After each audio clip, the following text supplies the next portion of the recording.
Most business ideas don't fail because they're bad. They fail because people test them the wrong way. You don't need a massive bank account to test an idea. You need objective proof. In the next few minutes, I'm going to show you exactly how to validate any idea in 48 hours without spending a single dollar.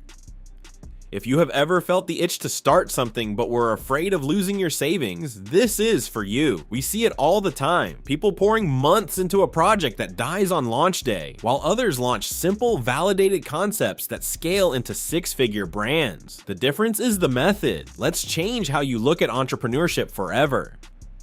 The big problem most aspiring entrepreneurs face is what I call the build and pray trap. It is the most common and expensive mistake in the business world. You get a spark of inspiration, you spend weeks building a website, you buy inventory, you design a logo, and you file for legal paperwork. You spend your nights and weekends working in a vacuum, convinced that your idea is a gold mine. Then the big day arrives. You launch the product, you post it on social media, and you wait for the sales to roll in. But nothing happens. There is total silence. You just spent $1,000 and 3 months of your life on something nobody actually wanted. This leads to burnout, frustration, and the false belief that you aren't cut out for business. But there's a faster way that most beginners completely ignore. A way that lets you know if a project will succeed before you ever write a line of code or buy a single product. To avoid that trap, we have to shift our mindset.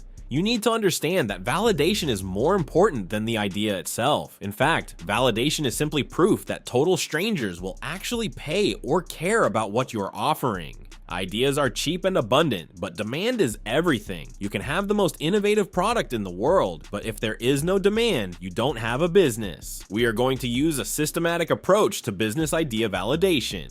We aren't guessing, we are gathering data. We are going to test 3 specific things in order: the problem, the interest, and the willingness to pay. If you pass these 3 hurdles, your chances of success skyrocket. Let's break this into a step-by-step system you can copy and implement today.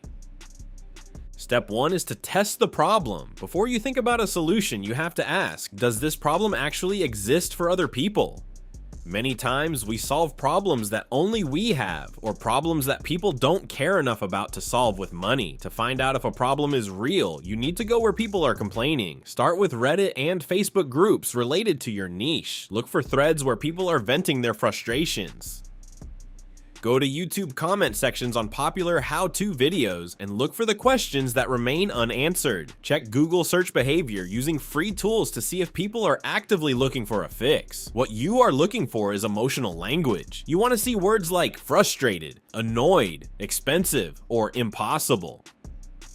If you see people repeatedly asking the same question or complaining about the same friction point, you have found a validated problem. If nobody is complaining about it online, it is probably not a viable business. You need to see screenshots of real people struggling. This is your foundation. If the pain isn't deep enough, people won't pull out their wallets later. Once you've confirmed the problem exists, you move to step 2, testing interest. This is where you see if people are curious enough to click or give you their attention. You have a potential solution in mind, but don't build it yet. Instead, create a simple, fake landing page using free tools like Card or Google Sites. Your goal here is to present a headline that promises to solve the problem you just identified and ask for an email address in exchange for early access or more information. You can also test interest by making a simple social media post or a short video explaining the concept. Use polls on Instagram or LinkedIn to gauge the reaction.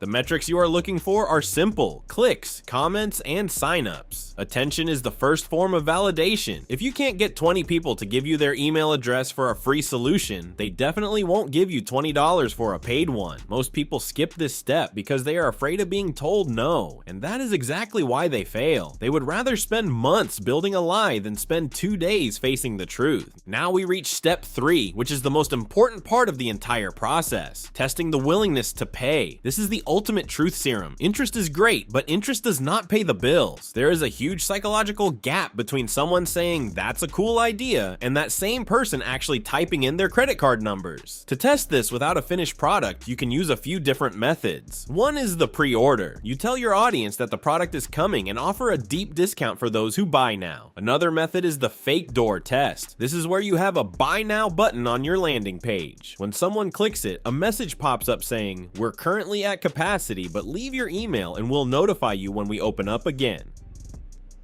If people are clicking that button, you have real intent. If you're starting a service-based business, try to sell the service manually first through DMs or emails. If nobody is willing to pay you, you don't have a business, you have a hobby. This is the step that separates real businesses from ideas. It's better to find out now that your pricing is wrong or your offer isn't compelling than to find out 6 months from now. Even using this architecture, basic mistakes can destroy data. Your first error is asking friends and relatives for input. They love you and don't want to harm you, so they'll say your idea is great even if it's not. You need strangers' brutal honesty. The second mistake is early product development. Every hour spent developing before validating may be wasted. Negative feedback ignoring is the third mistake. Listen to folks who say they won't buy it. That is the most useful information since it informs you what to fix. Avoid testing with the incorrect audience. Don't seek graphic designers for advice on a plumbing tool. Most viewers are doing one of these blunders. Instead of time and money, they defend their ego. You need a realistic timeline to move swiftly. Complete this business concept validation procedure in 48 hours. Research Reddit and Google in the morning on day 1. Confirm the painful issue. Create a short landing site or social media hook in the afternoon. Day 2 is all about traffic to that page or post. Post in forums, join groups, or DM individuals for free. Review your data after 2 days. Have signups? Was the buy button clicked? Do comments demand more? You need data, not perfection.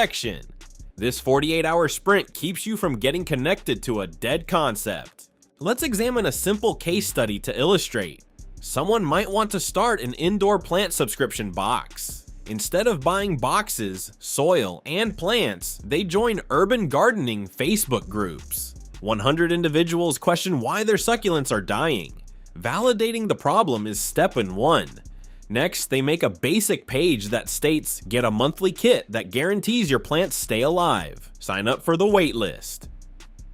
That URL is posted in Facebook group comments. In 24 hours, 50 people join up for emails. Step 2, interest is confirmed. Finally, they contact those 50 persons. Beta test kits cost $20. Click here to pre-order. A business exists if 5 people pay. If no one pays, they must adjust the price or offer. 2 days of testing saved thousands in inventory expenses. One more thing to remember, getting started is not about being right.